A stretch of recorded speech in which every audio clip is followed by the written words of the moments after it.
Hi friends, welcome to my channel. आज 6 फरवरी। आज फाइनेंशियल एक्सप्रेस का कोई इंपॉर्टेंट आर्टिकल हम डिस्कस करेंगे। फाइनेंशियल एक्सप्रेस और इंडियन एक्सप्रेस दोनों एक ही कंपनी का है। और फाइनेंशियल एक्सप्रेस जो आर्टिकल रहता है मेनली इकोनॉमी रिलेटेड रहता है। इकोनॉमी एक ईपीएससी का इंपॉर्टेंट टॉपिक है, इंपॉर्टेंट सब्जेक्ट है। इसका जो सब्जेक्ट जो आर्टिकल्स आता है मेनली जो बहुत इंपॉर्टेंट रहता है ईपीएससी के लिए।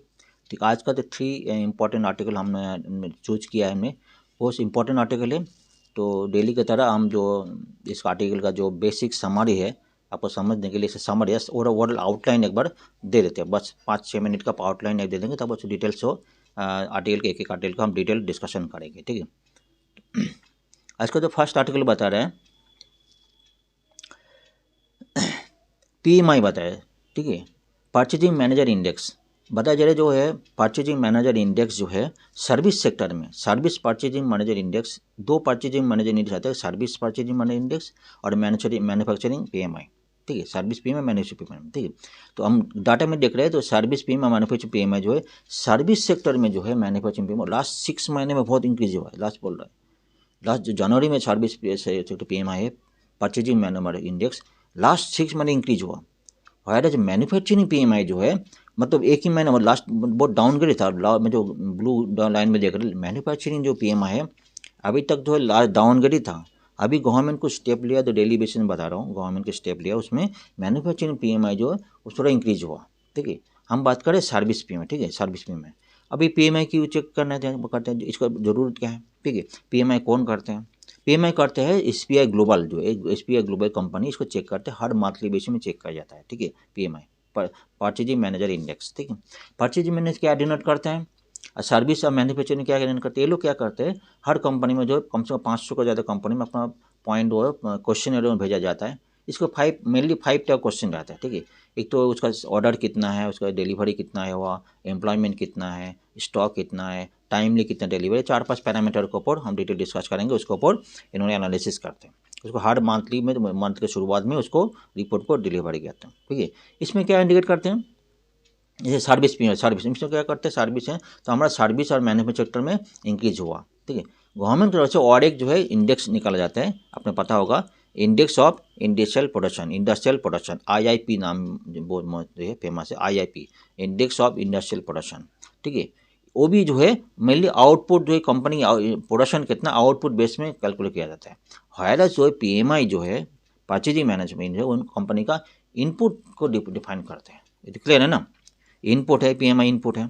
ठीक है, इनपुट जो कंपनी कोई भी मान का शुरुआत में जो है अगर कोई डाटा गवर्नमेंट इन्वेस्टर को मिल जाता है, इसमें इंडिकेशन आता है, इन्वेस्टर को इंडिकेशन आता है कि क्या रिपोर्ट कौन से डायरेक्शन में जा रहा है, हमारा जो सर्विस सेक्टर और मैन्युफैक्चरिंग सेक्टर कौन सी डायरेक्शन जा रहा है, उस हिसाब से अपना बाकी जो है अपना पॉलिसी किसको इन्वेस्ट करना है, कुछ करना है, जो गवर्नमेंट को लॉजिकल लेना है, क्योंकि शुरुआत में रिपोर्ट मिल जाते हैं। ठीक है, ये भी बहुत बड़ा सिग्निफिकेंस पॉइंट है। ठीक है, इसको और डिटेल डिस्कस करेंगे। तो service PMI manufacturing PMI discuss clear हो गया। तो सर्विस पीएमआई कितना हुआ, 6.2 हुआ है, दो है लास्ट जो है 6.18 जो है, मतलब 6.2 पकड़ो, लास्ट 6 महीने ज़्यादा है। ठीक है, अभी जो है और मैन्युफैक्चरिंग पीएमआई जो है 5 कम से कम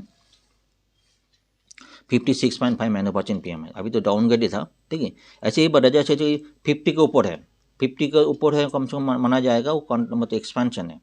ठीक है, एक्सपेंशन है, मतलब और 50 के नीचे 45 है तो जो है वो बताया जाएगा 45 किसी का पीएमआई 45 है माना जाएगा, जो गवर्नमेंट जो बिजनेस कॉन्ट्रैक्शन मोड में, जो डिक्रीजिंग ट्रेंड में। ठीक है, ये क्लियर कर लीजिए। ठीक है, और जो किसी मंथ में जैसे कि ये लास्ट महीने जो मैन्युफैक्चरिंग पीएमआई जो अभी तो इंक्रीज हुआ, इसका पहले जो अच्छा था, अभी पहले कोई महीने में जो 60% है, अगले महीने 58 हो गया, मतलब डिक्रीज हो गया, तो ऐसा माना जाएगा जो इंडेक्स जो है अगले एज कम्पेरेटिव भी डिक्रीज हुआ। ये तो क्लियर हो ना। तो इसका और डिटेल्स हम डिस्कस करेंगे, समरी बताएं। दूसरा बहुत इंपॉर्टेंट है आरबीआई मॉनिटरी पॉलिसी। ठीक है, बहुत इंपॉर्टेंट टॉपिक है। अभी बताया जा रहा है आरबीआई मॉनिटरी जो एमएनसी आरबीआई मॉनिटरी पॉलिसी जो है, आरबीआई एमसी मॉनिटरी पॉलिसी जो है कमिटी है। ठीक है, आरबीआई का कमिटी है। आरबीआई एक्ट जो है 1916 में एक्ट था 1908 में, उसका जो 2016 में अमेंडमेंट हुआ था। ठीक है, आरबीआई कमेटी गठन किया, एमपीसी कमेटी है। ठीक है, एमपीसी कमेटी 6 मेंबर है। ठीक है, 6 मेंबर में हेड कौन रहेगा, आरबीआई गवर्नर रहेगा हेड। ठीक है। उसके नीचे डिप्टी गवर्नर रहेगी, ठीक है। उसके बाद ये बैंक का एक रिप्रेजेंटेटिव, जितने बैंक है उसका रिप्रेजेंटेटिव एक रहेगी, 3 हो गया। और बाकी 3 जो है सेंट्रल का जो कोई नॉमिनेटेड आदमी रहेगा उसका अंदर मॉनिटरी कमेटी बना देगी, ठीक है। मॉनिटरी में क्या डिस्कशन होगा, उसको काफ़ी सारे फैक्टर डिस्कशन में, जो बैंक का रेपो रेट, अब सुना होगा कभी रेपो रेट कितना, रेपो रेट बढ़ रहा है, ठीक है। एक रेपो रेट का नाम काफ़ी सुना होगा, रेपो रेट क्यों बढ़ते हैं, ठीक है। अभी मैटर क्या हो रहा है, देखो पहले 2 लाइन बहुत ध्यान से सुनिए, उसमें बहुत इंपॉर्टेंट टॉपिक है, बहुत ध्यान से। बोले इंडिया कंज्यूमर प्राइस इंडेक्स जो है CPI 40 मंथ लो 3.9%, ठीक है। और जो है CPI inflation, consumer price inflation जो 5.69%, ठीक, 5.69%, तो ये है। तो RBI का टारगेट कितना है, 4+-2 टारगेट दिया गया, जो इन्फ्लेशन RBI का मेंटेन करना है, मतलब 6% के अंदर मेंटेन करना है। टारगेट कौन देता है, टारगेट जो है सेंटर जो है अपने डिस्कशन करने के बाद उसको दिया जाता है 5 साल का, हर 5 साल में RBI को अपना टारगेट देता है, भाई आप अपना इन्फ्लेशन इतना मेंटेन करना है, ठीक है।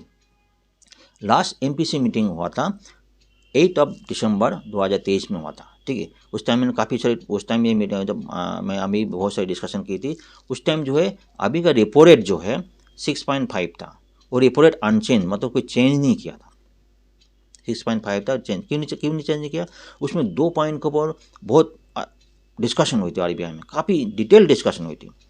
रेपो रेट कब बढ़ाएंगे, जब जो है अगर इन्फ्लेशन जो है, अगर इन्फ्लेशन अगर काफ़ी चेंज हुआ था, इन्फ्लेशन अगर रेपो रेट बढ़ गया व कम है, उसमें रेपो रेट चेंज हो जाएगा, ठीक है। कब रेपो रेट बढ़ाएंगे, कब चेंज होगा, हम डिटेल डिस्कस करेंगे। अगर इन्फ्लेशन में ज़्यादा बढ़ेगा, अभी जो टारगेट 6% है, अभी कितना इन्फ्लेशन है 5.69, मतलब 6% अंदर है, ठीक है। दूसरा एक पॉइंट है GDP है, गवर्नमेंट GDP अभी अच्छी पॉइंट में 7% आसपास है।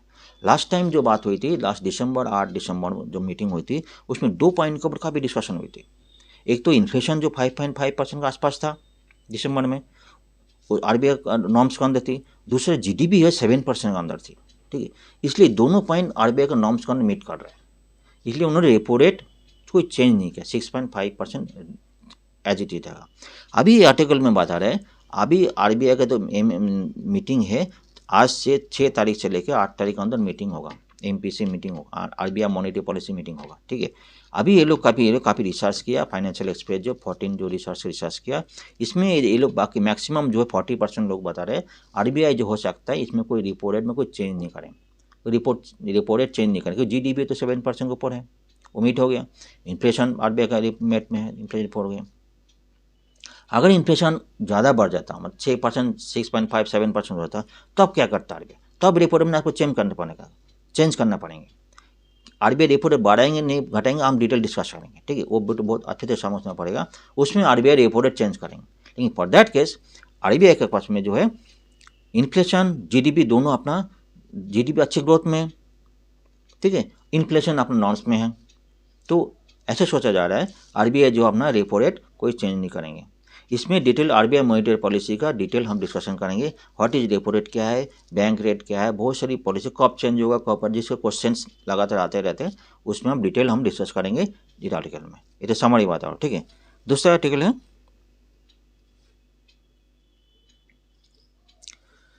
Agri storage unit to be set for 65,000 village. भाई क्यों चेंज करने बनाएंगे, गवर्नमेंट ने सोच रहा था 65,000 विलेज में एग्रीकल्चर जो ग्रेन से उसको रखने के लिए अपना जो स्टोरेज बनाएंगे। क्यों बनाएंगे, जितना खर्चा है उसमें। ऐसा मैटर ऐसा है, इंडिया में जो है सालाना जो है कम से कम जो है 300 के ऊपर जो है 311 के million metric ton grains produce होता है, और रखने का जगह 145 के आसपास जो मिलियन मेट्रिक टन रखने का जगह है, मतलब 47% रखने का जगह है, मतलब स्टोरेज कैपेसिटी है। बाकी जो मतलब 50% ऊपर जो है ग्रेन जो है, मतलब उसका खोले रखा जाता है, ऐसा जगह रखा है जिसमें खराब होने का चांस है, बारिश आ गया, तूफान आ गया, कोई ऐसा कोई क्लाइमेट चेंज की वजह से कोई खराब होने का चांसेस है, ठीक है। अभी इंडिया के पास जो स्टोरेज कैपेसिटी बहुत ही कम है। बाकी कंट्री में क्या है, चाइना का देखेंगे, चाइना में क्या है 600 मिलियन मेट्रिक टन, मतलब इंडिया का डबल 10 मिलियन टन ग्रेन्स उसको ईयरली होता है। उसके पास जो है मतलब 650 का मिलियन मेट्रिक टन रखने का जगह है, उसके पास स्टोरेज कैपेसिटी है, ठीक है। और भी कहते हैं यूक्रेन है, रशिया है, ब्राज़ील में, जो उसमें यूएस है, बाकी कंट्री डेवलप कंट्री जो कंट्रीज़ जो है उसमें जो स्टोरेज कैपेसिटी जितना है उससे ज़्यादा ही है। इंडिया में जो है हमारी स्टोरेज कैपेसिटी एज पर जितना ग्रेन प्रोडक्शन होता है स्टोरेज कैपेसिटी को बहुत कम है, 50% कम है। तो जो ग्रेन एक तो हम प्रोडक्शन बढ़ाने की बात कर रहे हैं और स्टोरेज कैपेसिटी बढ़ाने खराब नहीं होना, जो ऑलरेडी जो प्रोडक्शन हुआ उसको खराब नहीं होना चाहिए, इसलिए स्टोरेज कैपेसिटी इंडिया का बढ़ाना पड़ेगा। इसे मेन जो आरबीआई गवर्नमेंट इंडिया गवर्नमेंट बोल रहे हैं 65,000 विलेज में जो है वो क्या करेंगे, एग्रीकल्चर स्टोरेज बनाएंगे। यहाँ पे आर्टिकल में एक बात और भी है कि देखो ये बात करें पीएससीएस के अंदर बनाएंगे। पीएससीएस क्या है, primary agriculture credit society, primary agricultural credit society, इसका थ्रू बनाएंगे। ये क्या चीज़ है, प्राइमरी एग्रीकल्चर एक बैंक है जो विलेज लेवल में बहुत ही बॉटम लेवल में, सबसे बॉटम लेवल में काम करते हैं, विलेज लेवल में लोन का काम करते हैं, बहुत सारी जो है लोन का सैंक्शन ये करे काम करते हैं, इसके थ्रू बनाएंगे।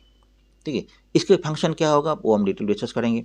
ठीक है, हम मोटे मोटे समरी बना दे क्यों गवर्नमेंट का क्यों पॉलिसी क्यों क्यों एग्रीकल्चर जो है उसमें स्टोरेज कैपेसिटी ये बता दिया, किसके थ्रू बता वो भी बता दिया, इसके डिटेल में और डिटेल डिस्कस करेंगे। क्लियर है ना। तो आज के चलते फर्स्ट आर्टिकल चलते हैं। फर्स्ट आर्टिकल बता जा रहे जो 6 मंथ हाई जो है service sector PMI 6 month high के थे, कितना हुआ इसमें 61.8 में 62% हुआ। इसका पहले 6 महीने से लगातार बढ़ती जा रही सर्विस सेक्टर। ऐसे भी सर्विस सेक्टर जो है हमारा जो बहुत अच्छी है। हमारे मैन्युफैक्चरिंग सेक्टर बहुत दिक्कत में थी।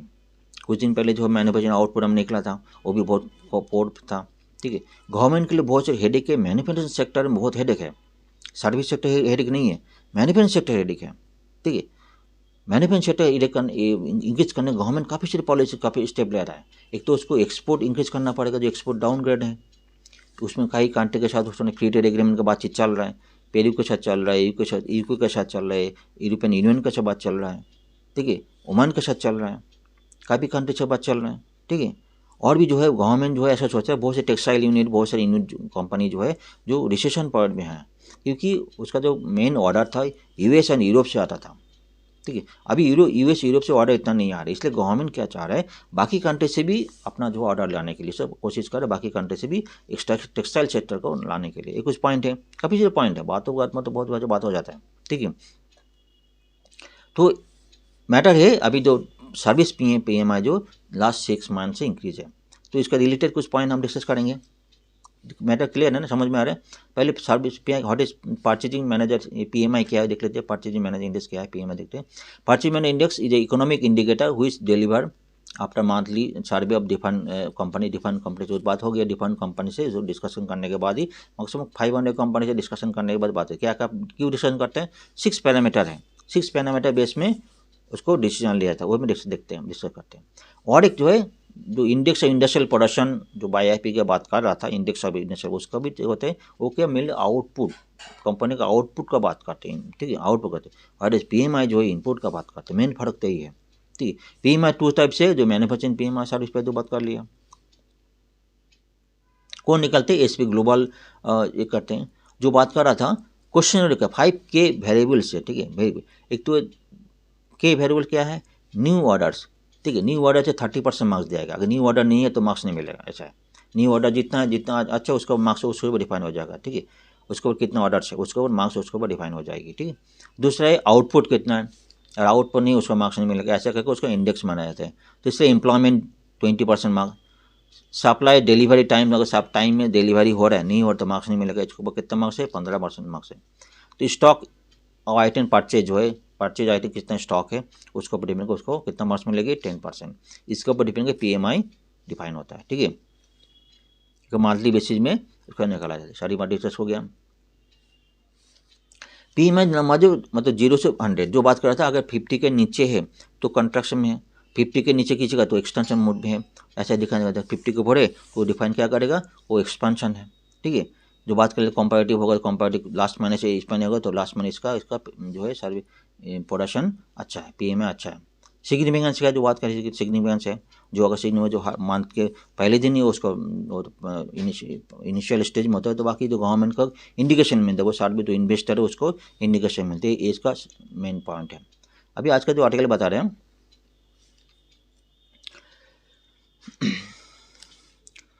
न्यू बिजनेस जो है इन्फ्लेशन का बात कर रहा है, ठीक है। एक तो इंडिकेशन, एक तो पीएम में अच्छा पॉइंट है, इन्फ्लेशन का बात कर रहा है। इन्फ्लेशन अपन हमारे 5.9 के आसपास है, तो गवर्नमेंट को ये चाह रहा है, गवर्नमेंट क्या करेंगे, उसका जो रेपो रेट नहीं बढ़ाएंगे, बैंक का रेपो रेट नहीं बढ़ाएंगे, बैंक का इंटरेस्ट नहीं बढ़ेगा। तो इसलिए इंटरेस्ट नहीं बढ़ेगा तो उसका जो बाकी जो इन्वेस्टर जो है इन्वेस्टर करेंगे, ठीक है।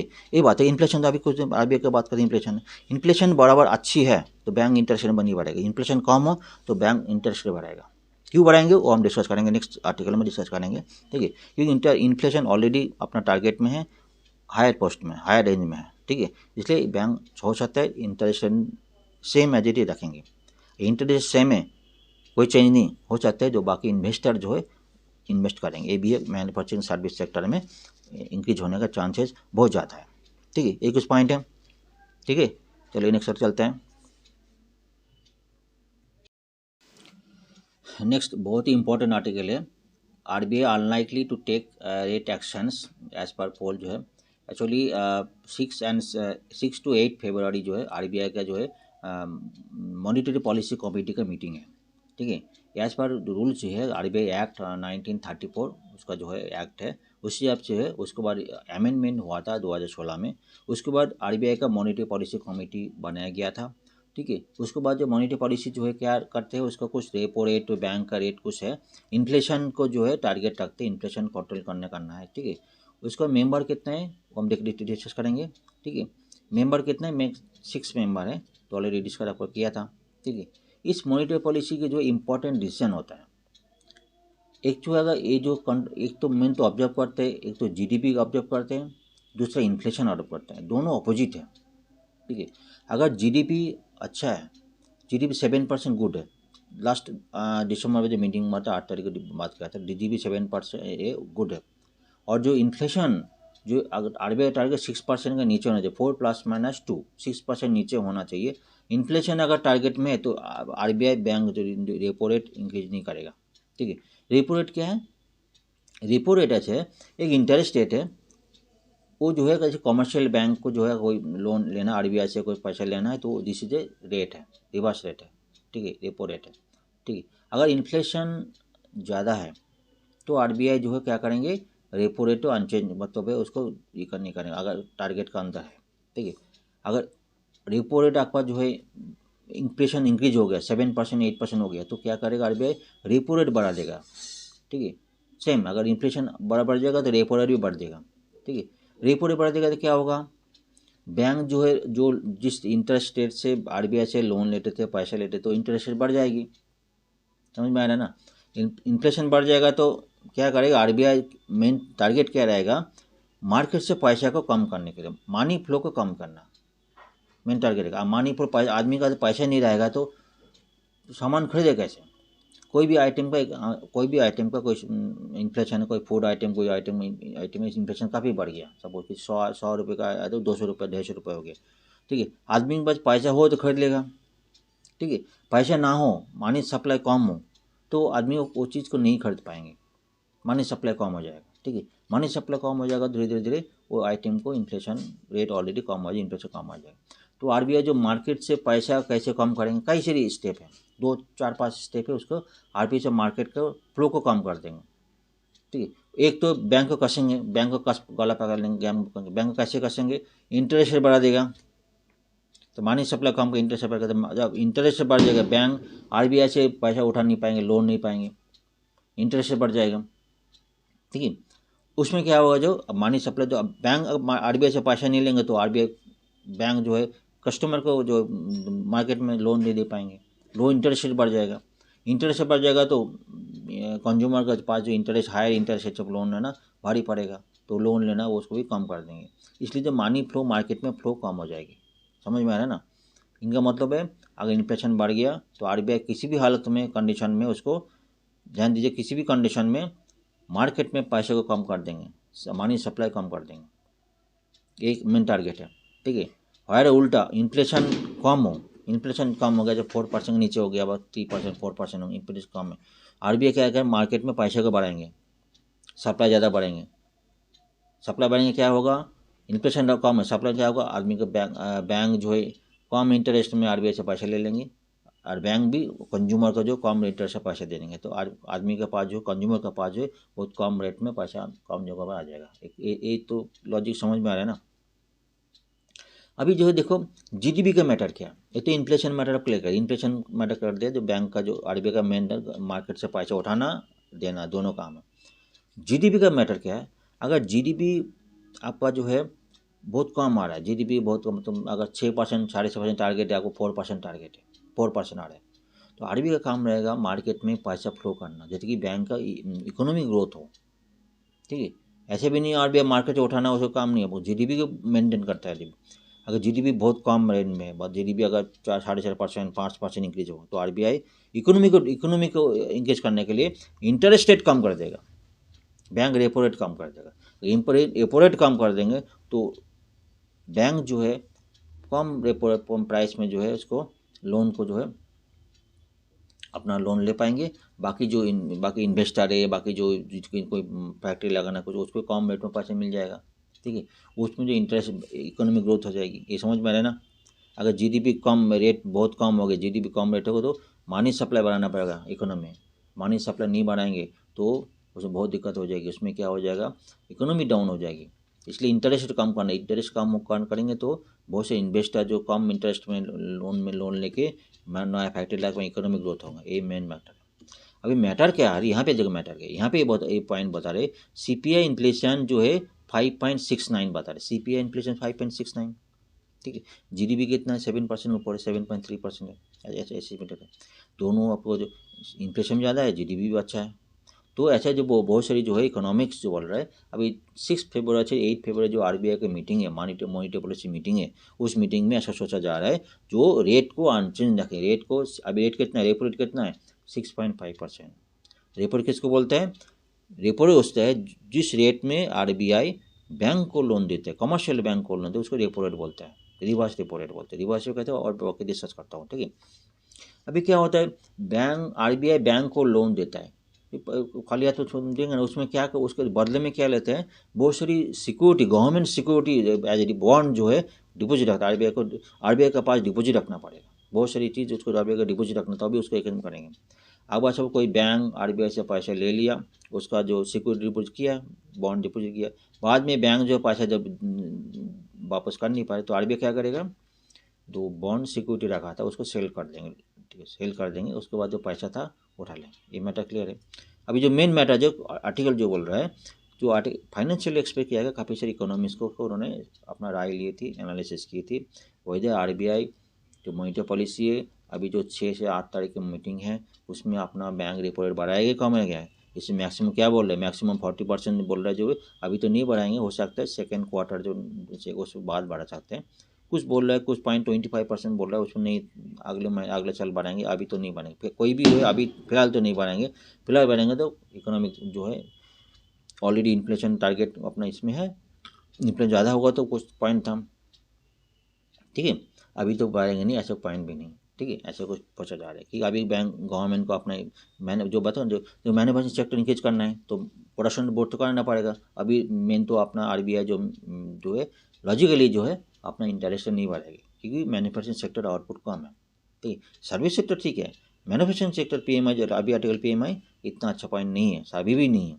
ठीक है,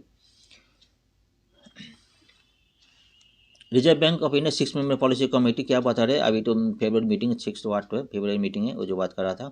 repo rate, what is repo rate, repo rate बात आपको कर लिया था। ठीक है, रिवर्स रेपो रेट। ठीक है, इसमें जो काफ़ी सारी इकोनॉमी बता रहे हैं, अभी जो रेट जो है उसमें इंक्रीज नहीं करेंगे। ठीक है, कुछ पॉइंट जानकारी के लिए आपको चाहिए, मॉनिटरी पॉलिसी कमेटी क्या है वो ध्यान से देखिएगा। आरबीआई जो एक्ट है 1934 एक्ट है, उसे अमेंडमेंट का हुआ था, 2016 में अमेंडमेंट हुआ था। अमेंडमेंट कौन सी सेक्शन है, 45 सेक्शन जो जेड बी सेक्शन है, देखो 45 जेड बी सेक्शन है, उसमें ये बताया गया आरबीआई का जो है टाइम टू टाइम, मतलब ईयरली मिनिमम 4 टाइम जो है मीटिंग करना पड़ेगा। ठीक है, मीटिंग रखना पड़ेगा। मीटिंग में कौन मेंबर आएंगे, तो 6 मेंबर आएंगे मीटिंग में, 6 कंपोज 6 मेंबर आएंगे। ठीक है, 6 मेंबर कौन कौन रहेगा, एक तो गवर्नर रहेगा जो चेयरपर्सन, गवर्नर जो चेयरपर्सन आएगी, उसके नीचे डिप्टी गवर्नर रहेगा, 2 हो गया। एक जो जितना बैंक है उसका रिप्रेजेंटेटिव, जो बैंक ऑफिसर बैंक रिपोर्ट एक रहेगा। बाकी 3 जो है सेंटर जो है अपना रिप्रेजेंटेटिव, अपना सेंटर गवर्नमेंट जो है अपना रिप्रेजेंटेटिव रखेंगे, टोटल 6 आदमी रहेंगे। ठीक, इसमें क्या क्या डिस्कशन होगा, इसके मेन मुद्दा रहेगा इन्फ्लेशन। इन्फ्लेशन को अपना करने कंट्रोल करने के लिए अपना जो डिसीजन देंगे। इन्फ्लेशन बात करें, डिसीजन क्या करना है, आप रेपो रेट बढ़ाएगा नहीं करेगा, और भी बहुत सारे पैरामीटर है। रिवर्स रेपो, एक तो रेपो रेट हो गया, रिवर्स रेपो रेट भी है, और भी बहुत सारी है, वो भी हम वन बाय वन डिस्कस करेंगे। ठीक है, इस पर अपने डिसीजन लेने पड़ेंगे। दूसरा है जो आरबीआई जीडीपी को ध्यान देते हैं, जीडीपी को नॉलेज में रखते हैं, जीडीपी और इन्फ्लेशन। ठीक है, लास्ट जो दिसंबर 8 को 2023 को मीटिंग हुआ था, उस टाइम जीडीपी कितना था, 7.2% ऊपर था, इन्फ्लेशन 5.5% था, इसलिए आरबीआई उतने रेपो रेट बढ़ा ही नहीं, मतलब सेम एट 6.5% रखा था। रेपो रेट बढ़ा था लास्ट 2000 फरवरी 2023 में बढ़ा था, उसे मतलब 6.25 था, 0.25 पॉइंट बेस 6.5 कर दिया था। ठीक है, उसके बाद जो है रेपो रेट 6.5 भी है, क्योंकि आरबीआई के इन्फ्लेशन है, आज उसको इकोनॉमिक को उसको बढ़ाना है। अगर इन्फ्लेशन कंट्रोल में है तो आरबीआई जीडीपी को रोकेगा नहीं, ध्यान दीजिएगा। जीडीपी रोकना अपना काम है, जीडीपी रुक जाएगा तो मैंने बहुत इकोनॉमी को आप तो बूस्ट अप करना है। आप तो देख रहे थे इकोनॉमी का बहुत पोर है, हमारी इकोनॉमी और भी आगे बढ़ना है। एक तो अपना बार बार बात करता हूँ, हमारा जो प्रोडक्शन है, मैन्युफैक्चरिंग बहुत पोर है, मैन्युफैक्चरिंग आगे करना पड़ेगा। हमारा यूटिलाइजेशन, मशीन यूटिलाइजेशन है और 30 to 50% मशीन यूटिलाइजेशन है। मतलब कोई भी फैक्ट्री में अगर 100 मशीन लगा हुआ है, कम से कम 50% 30% जो उसका प्रोडक्शन आउटपुट चल रहा है, मशीन 50-30% मशीन तो बंद पड़ा है, उसको ऑर्डर ही नहीं। ठीक है, ये सारी कुछ अब इकोनॉमिक ग्रोथ करना पड़ेगा, बहुत सारी ये पॉइंट है। ठीक है, अभी तो रेट नहीं बढ़ेगा, मतलब नहीं बढ़ाएंगे, ऐसा बहुत सारी इकोनॉमिक्स बता रहा है। ये पॉइंट क्लियर हो गया। मॉनिटरी पॉलिसी जो बात करें तो मॉनिटरी पॉलिसी जो है आरबीआई जो पॉलिसी लेते हैं उसको, जो आरबीआई एक्ट 1934 में जो पॉलिसी, उसको मॉनिटरी पॉलिसी लेते हैं। मॉनिटरी पॉलिसी में क्या होता है, जो एक तो एक्सपांड मॉनिटरी पॉलिसी जो है उसका जो पॉलिसी में क्या रेट रहेगा, बैंक रेपो रेट क्या आएगा, जो इन्फ्लेशन कंट्रोल के लिए अपना डिसाइड लेते हैं। मॉनिटरी पॉलिसी किस तरह होता है, एक तो एक्सपेंशनरी या कॉन्ट्राक्शनरी। एक तो एक्सपेंशन करता है, कॉन्ट्राक्शन करता है। ठीक है, कॉन्ट्राक्शन मतलब क्या है, तो इन्फ्लेशन बहुत बढ़ जाता है, ध्यान दीजिए। कॉन्ट्राक्शन मतलब इन्फ्लेशन बहुत बढ़ जाता है, आरबीआई क्या करता है, मनी को कंट्रोल में लगाता है, मनी को अपना जो चूस लेते हैं, मार्केट से मनी चूस लेते हैं। ठीक है, इन्फ्लेशन बढ़ जाएगा तो आरबीआई कॉन्ट्राक्शन करे, मनी को चूस देगा, मनी चूस देगा क्या करेंगे, रेपो रेट बढ़ा देगा, सब सारी रेट बढ़ा देगा। एक्सपेंशन करेंगे तो जब इन्फ्लेशन बहुत हाई रेट, इन्फ्लेशन अच्छा है, उसको मनी को जो इन्फ्लेशन लेवल में है, ठीक है, इन्फ्लेशन कम रेट में है और जीडीपी को बढ़ाना है, तो एक्सपेंशन करेंगे, सारी रेट पे सब कम कर देगा। और मतलब अपोजिट है, ध्यान दीजिएगा। ये समझ गया आगे। इस तरह के क्वेश्चन बहुत आते हैं, आपको कॉन्सेप्ट बहुत क्लियर रखना पड़ेगा कि कॉन्सेप्ट क्लियर रहेगा जिसका क्वेश्चन, तो आपको क्वेश्चन एग्जामिनर जो है इस तरह पर बढ़ेंगे। काफ़ी क्वेश्चन देखे तो मैं बार पहले भी बहुत डिस्कस किया, इस तरह क्वेश्चन है कि जब इन्फ्लेशन बढ़ गया तो क्या करेंगे, वो रेपो रेट कब बढ़ेंगे, कौन से सिचुएशन रेपो रेट क्या करेंगे, रिवर्स रेपो रेट क्या नहीं है, बात करना। ठीक है, रेपो रेट जो है जो कॉन्ट्रैक्ट पॉलिसी, एक्सटेंशनरी पॉलिसी। ठीक है, एक्सपेंशनरी पॉलिसी, कॉन्ट्रैक्शनरी पॉलिसी दोनों है।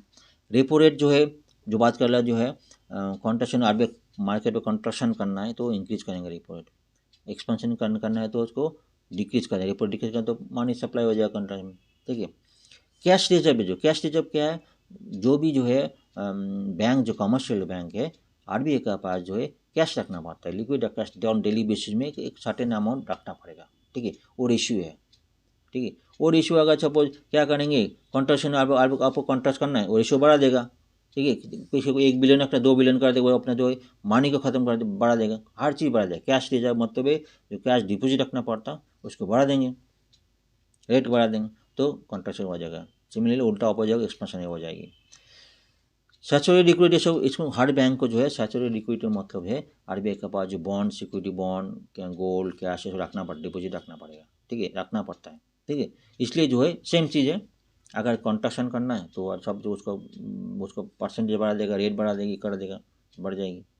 Marginal standing facility, margin standing facility rate मतलब क्या है, किसी को ओवरनाइट कुछ पैसा चाहिए, ओवरनाइट जो है किसी को मनी चाहिए, कोई बैंक को पैसा चाहिए, उसमें क्या है आरबीआई से अगर कॉन्ट्रैक्शन करना है, आरबीआई का रेट बढ़ा देगा, वही रेट बढ़ा देगा। तो किसी को पैसा चाहिए हाई रेट में लेंगे, पैसा लेंगे। ठीक है, आज किसी को अगर कॉन्ट्रैक्ट मनी फ्लो करना, सारी चीज़ कम, रेट कम कर देंगे। ठीक है, किसी को ओवरनाइट का पैसा चाहिए, किसी को पैसा चाहिए तो रेट भी कम कर देंगे। जो बात कर रहा था वेरियस इंस्ट्रूमेंट और मॉनेटरी पॉलिसी जो है इंस्ट्रूमेंट रेपो रेट बात कर दिया। रिवर्स रेपो रेट क्या? रिवर्स रेपो रेट मतलब रेपो रेट का कुछ उल्टा है, ठीक है। मतलब सब समझो, रिवर्स रेपो रेट मतलब है किसी को आरबीआई बैंक को लोन देते हैं, मतलब बैंक जो है आरबीआई से लोन लेते हैं एज ए रेपो रेट 6.5% अभी रेपो रेट, ठीक है। रिवर्स रेपो रेट का भी है, आरबीआई बैंक से पैसा लेते हैं, उल्टा अपोजिट। अगर सपोज रिवर्स रेपो रेट आपका बढ़ गया, सपोज मान लीजिए रिवर्स रेपो रेट बढ़ गया, तो बैंक क्या करेगा, अपना तो एक्स्ट्रा मनी पड़ा है, ठीक है, बेटा है वो क्या करेगा, आरबीआई का दे देगा, पैसा ज़्यादा मिले आरबीआई को ट्रांसफर कर देंगे, आरबीआई का पार कर देंगे, किसको भी एक्स्ट्रा पड़ा है आरबीआई का पार कर देंगे। क्योंकि बैंक जो कंज्यूमर को देंगे वो तो मतलब अनसिक्योर लोन है, उससे बेटर है बैंक का रिवर्स रेपो रेट बढ़ गया तो आरबीआई का रिवर्स रेट बढ़ गया तो आरबीआई में वापस कर देंगे। मतलब रेपो रेट का तो उल्टा, रेपो रेट आरबीआई बैंक को देते हैं, रिवर्स रेट मतलब बैंक आरबीआई का उल्टा देते हैं, ठीक है। ये दोनों केस है, समझ गया। बाकी पॉइंट डिस्कस कर, कॉरिडोर डिस्कस, बैंक रेट में जो रेट में आरबीआई जो बैंक का लोन दे वो बैंक रेट है। कैश रिजर्व डिस्कस हो गया, स्टैट्यूटरी लिक्विडिटी डिस्कस हो गया, सब पॉइंट डिस्कस हो गया। कुछ पॉइंट है, रेपो रेट का पॉइंट डिस्कस हो गया, ठीक है। ये सारे पॉइंट डिस्कस कर, रिवर्स रेपो आपको बहुत क्लियर कर दिया। कैश रिजर्व जो आपको डिस्कस हो गया, कैश में रखना पड़ता है, लिक्विडिटी डिस्कस हो गया। मार्जिनल कॉरिडोर जो है बात कर रहा था, corridor marginal standing facility and reverse margin एक रेट है, ओवरनेट किसके पास है चाहिए। रिवर्स डिपॉजिट मतलब जो बैंक जो है कमर्शियल बैंक आरबीआई को जितने पैसे देते हैं दोनों का डिफरेंस है, उसमें कॉरिडोर बोलते हैं। जितना कॉरिडोर मार्जिन डिफरेंस है उसी हिसाब से कॉरिडोर, उसको दोनों को कॉरिडोर बोलते हैं। बैंक रेट डिस्कस हो गया, बैंक रेट मतलब है जिस रेट में आरबीआई बैंक को लोन देते बैंक रेट है। तो सारी पॉइंट क्लियर हो गया। एक क्वेश्चन, अगर इन्फ्लेशन अगर सपोज अभी 5.9 है, अगर 6.5 हो गए तो आरबीआई क्या करेंगे, रेपो रेट बढ़ाएंगे ना कम करेंगे। और 6.5 to 7% किसी भी टाइम इन्फ्लेशन जो बढ़ गया, ठीक है, तो क्या करेंगे, जीडीपी ठीक है, जीडीपी 7.3% ठीक है, तो क्या करेंगे, इन्फ्लेशन बढ़ गया तो क्या आरबीआई मार्केट से पैसे चूसना पड़ेगा, चूस लेंगे। तो समझ गया, मार्केट से पैसे चूस लेंगे, क्या करेंगे, हर चीज़ को उन्हें बढ़ा देगा। यही तो पॉइंट क्लियर है गए ना। ठीक है, नेक्स्ट सर्कल चलते हैं। कोई भी क्वेश्चन आप हमारे को जो है कमेंट में डाल दे, कोई क्वेश्चन और कुछ समझ में नहीं आ रहा, कोई क्वेश्चन और कुछ चाहिए, डॉक्यूमेंट चाहिए, कुछ चाहिए, ठीक है, क्योंकि ये मॉनिटरी पॉलिसी बहुत इंपॉर्टेंट है, ठीक है। इसके ऊपर क्वेश्चन हर साल जो 1 से 2 क्वेश्चन इसके ऊपर कोई भी फॉर्म में आएगा, ठीक है, इसलिए टॉपिक बहुत इंपॉर्टेंट है, ठीक है। चलिए नेक्स्ट चलते हैं। नेक्स्ट बहुत ही इंपॉर्टेंट आर्टिकल है जो इसका इंट्रोडक्शन ऑलरेडी दे दिया। गवर्नमेंट क्या चाह रहा है, गवर्नमेंट पूरा 65,000 विलेजेस में अपना एग्रीकल्चर प्रोडक्शन है, आउटपुट है, उसको स्टोरेज करने के लिए स्टोरेज फैसिलिटी डेवलप करेंगे। 65,000 क्यों करेंगे, ऑलरेडी अपना इंट्रोडक्शन हमने बता दिया क्यों करेंगे, ठीक है।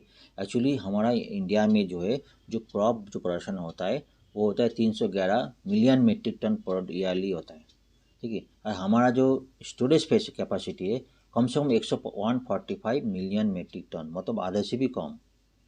अभी जो बाकी जो 50% के ऊपर जो एक्सेस है उसको स्टोरेज फैसिलिटी हमारे पास कोई मतलब ऐसा कोई अच्छी फैसिलिटीज नहीं है। इसमें क्या कभी बरसात हो गया, कभी तो बाकी जो और भी कैलामिटीज हो जाए, बाकी तूफान बरसात हो जाए, उसमें कभी ख़राब होने का चांस रहता है, ख़राब होता भी है, ठीक है। इसी कारण गवर्नमेंट के पास जो है स्टोरेज फैसिलिटी रखना पड़ेगा। जो क्रॉप प्रोडक्शन अभी हो रहा है ऑलरेडी, आपका क्रॉप प्रोडक्शन यही है, क्रॉप प्रोडक्शन अभी कम है लेकिन उसको वो जो प्रोडक्शन ऑलरेडी हो गया इसको स्टोरेज करने के लिए गवर्नमेंट के पास जो है स्टोरेज फैसिलिटी चाहिए, नंबर 1। दूसरी जो बाकी कंट्री में क्या कंडीशन है, बाकी कंट्री में जो बात किया था, जब वो बाकी कंट्री में चाइना का बात ले, चाइना में क्या जगह ईयरली प्रोडक्शन 600 कम से कम 600 मिलियन मेट्रिक टन ईयरली, उसके बाद फैसिलिटी कितना स्टोरेज 660 मिलियन मेट्रिक टन रखने का जगह है, मतलब उसको वेस्टेज नहीं होता।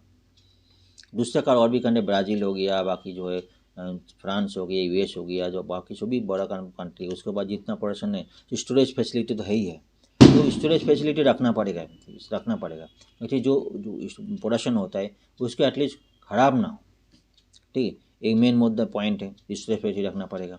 दूसरा स्टोरेज फैसिलिटी ना हो तो सपोज कोई फार्मर है उसको कोई प्रोडक्शन किया, कहीं रखने का जगह नहीं है, नहीं मिलेंगे गवर्नमेंट तरफ से, तो उसे क्या ख़राब हो जाएगा, खराब होने की जगह फार्मर्स का जो इतना मेहनत से किया जितना है उसका तो डिस्ट्रेस में आ जाएगा, उसका जितना पैसा लगा है उसमें वो खराब हो जाएगा, वो उसका तो रखने का जगह नहीं मिलेगा तो खराब हो जाएगा, उसका तो पैसा नहीं मिलेगा, वो अपना डिस्ट्रेस में हो जाएगी, लॉस हो जाएगा उसका। इस लॉस को ठीक करने के लिए गवर्नमेंट स्टोरेज फैसिलिटी लगाएंगे, नंबर 1। ठीक है, अभी बात हो रहा है किसके थ्रू लगाएंगे। ठीक है, इसके थ्रू एक लगाएंगे, एक तो है PACS का बात बार बार आ रहा है। ठीक है, PACS होते हैं प्राइमरी एग्रीकल्चर क्रेडिट सोसाइटी। ये क्या है, सबसे जो बॉटम लेवल में जो बैंक है कोऑपरेटिव बैंक है, एक तो स्टेट लेवल में है, उसके बाद डिस्ट्रिक्ट सेंट्रल कोऑपरेटिव बैंक है। ठीक है, उसके सबसे नीचे है PACS। ये लोग क्या है, ऑलरेडी फार्मर के साथ जुड़े हैं। फार्मर के साथ किसी को लोन चाहिए, किसी को पैसा चाहिए, किसी को कोई इंश्योरेंस कोई पैसा चाहिए, किसी को कोई एक्स्ट्रा मनी आ गया, किसी को उसको फसल बनाना है उसके लिए पैसा चाहिए, उसको क्या मिनिमम जो loan amount 1 to 3% interest rate में इसको फार्मर्स को लोन देते। फार्मर्स क्या बहुत शहर में, गाँव अर्बन में, शहर में जा नहीं पाते, बड़ा बैंक में जा नहीं पाते, उसको अवेलेबल नहीं होता, इसलिए गाँव में जो बैंक है तो उसके साथ भी जुड़े हुए, तो ये अवेलेबिलिटी जो है उसके लिए PS के थ्रू देंगे। इसको पता है कौन सा फार्मर क्या है नहीं, उसको ईजी अवेलेबिलिटी जो है फार्मर्स को लोन देंगे। PSS का और भी फंक्शन है, अगर बोला जाए उसको फार्मर्स को जो लोन भी देते हैं, उसको सब कुछ भी, कोई फार्मर चाहे तो अपना पैसा जो है वहाँ पे डिपॉजिट कर सकते हैं, तो वहाँ पे एक क्रेडिट तो सेविंग का एक हैबिट भी लग जाएगा। और जो है उसको जिसका पैसा लोन दिया उसको कलेक्ट भी करना है, टाइम में कलेक्ट भी करना, कलेक्शन भी है, किसी कोई डिफॉल्टर ना हो, ये सारी फंक्शन जो PSS का है। नॉर्मली एक वार्ड में बोले PSS जो है फार्मर के साथ जुड़े हुए, इसको जो चाह रहा है PSS के थ्रू ही हो, इसको स्टोरेज फैसिलिटी हो जाए, इसके लिए फार्मर्स को तो फैसिलिटी हो और गवर्नमेंट काम भी हो जाए। ठीक है, ये मेन मुद्दा पॉइंट है। ये पॉइंट तो अब सारी डिस्कस हो गया। देखो PSS का तो फंक्शन है, जो कोऑपरेटिव क्रेडिट इंस्टीट्यूशन मेजर है, उसका तो रूरल में बात करें सबसे नीचे जो है PACS है। ठीक है, जो फार्मर से जुड़े हैं। आज मॉर्निंग में बात करा जो पंचायत है, पंचायत का जो नेता लोग है वहाँ पे जो हेड है, गाँव के साथ जुड़े होते हैं, गाँव का बहुत सारी प्रॉब्लम जो है वो पंचायत डिस्प्यूट जो क्लियर कराते हैं। सिमिलरली जो PACS है गाँव के साथ जुड़े है, वो सारी जो है गाँव को पता है, सब कुछ पता है, उसमें गाँव के साथ जुड़े हुए, इसके साथ गाँव का लोन को सब पता है, किसको लोन देने क्या दें, उसके साथ हैंडल कर सकते हैं। नंबर 1 कुछ पॉइंट है, यही बता दीजिए। इंडिया का जो पॉपुलेशन है, इंडिया का पॉपुलेशन कितना है, 1.4 बिलियन है। वर्ल्ड का जो है 18% है। इनका जो आबादी जमी है, कितना जमी वो जो फार्मिंग होता है वो 11% है एज पर वर्ल्ड में। लेकिन इंडिया का जो है स्टोरेज कैपेसिटी जो बहुत पोर है। ठीक है, ये जो और भी बता रहे थे नेशनल फूड सिक्योरिटी एक्ट के थ्रू जो ऑल लार्जेस्ट फूड प्रोग्राम जो है नेशनल फूड सिक्योरिटी एक्ट जो है cover 81 crore people, 81 crore people उसको फूड सप्लाई करना है, उसके लिए जो स्टोरेज कैपेसिटी चाहिए, इसलिए स्टोरेज कैपेसिटी उसके लिए बना रहे हैं। ये सारी पॉइंट डिस्कस हुए, प्रेजेंट स्टोरेज कैपेसिटी सारी डिस्कस हो गया, चाइना का सारी पॉइंट डिस्कस एक पॉइंट डिस्कस कर दिया, इसको दोबारा बोलने का जरूरत नहीं। PSS का सारी फंक्शंस क्लियर हो गया आपको, और जो है बेनिफिट क्या होगा वो भी डिस्कस हो गया। पहले तो ऐसा बताए PSS से देंगे तो फार्मर्स को देंगे, हेल्प फार्मर्स को हम कमोडिटी लॉन्गर पीरियड में रखें, लॉन्गर पीरियड रखते पर reduce cost, reduce harvest cost में कम पैसे में हार्वेस्ट लोड कर सकते हैं, ये पॉइंट है। ठीक है, ये पॉइंट में आपको डिस्कस हो गया। बेसिक सिग्निफिकेंस PACS पे फंक्शन क्या है, ये जो फाइनेंशियल साइड जो एसेट्स तो क्रेडिट, तो फार्मर्स को जो है पैसा देना, उसको जरूरत करना पैसा देना उसको अच्छा हो जाए, क्योंकि फार्मर्स तो डे बाई तो बड़ा बैंक में जा सकते, टाउनशिप में आके बैंक में जाना पॉसिबल कुछ होने का भी नहीं उसको, इसलिए जो जिसके साथ जुड़े हुए मतलब जिसको पता है उसको वो PSS उसको आदमी लोग जानते हैं, उसको पैसा देते हैं। कन्वेंशनल सर्विसेज कन्वीनियंट सर्विस है, प्रमोटिंग सेविंग कल्चर है, इनहांसिंग क्रेडिट डिसिप्लिन है। ठीक है, ये आज उस पॉइंट पर तीनों पर बहुत इंपॉर्टेंट टॉपिक है। ठीक है, तो अब मेरा आर्टिकल मेरा अगर लेक्चर सही रहेगा तो एक लाइक शेयर कमेंट तो चल बनता है आपका, एक सब्सक्राइब अभी तो मेरे को बहुत इंपॉर्टेंट है। ठीक है, आज तो इसी में गुड नाइट, अच्छी तरह पढ़ा लिखा करिए। Thank you very much.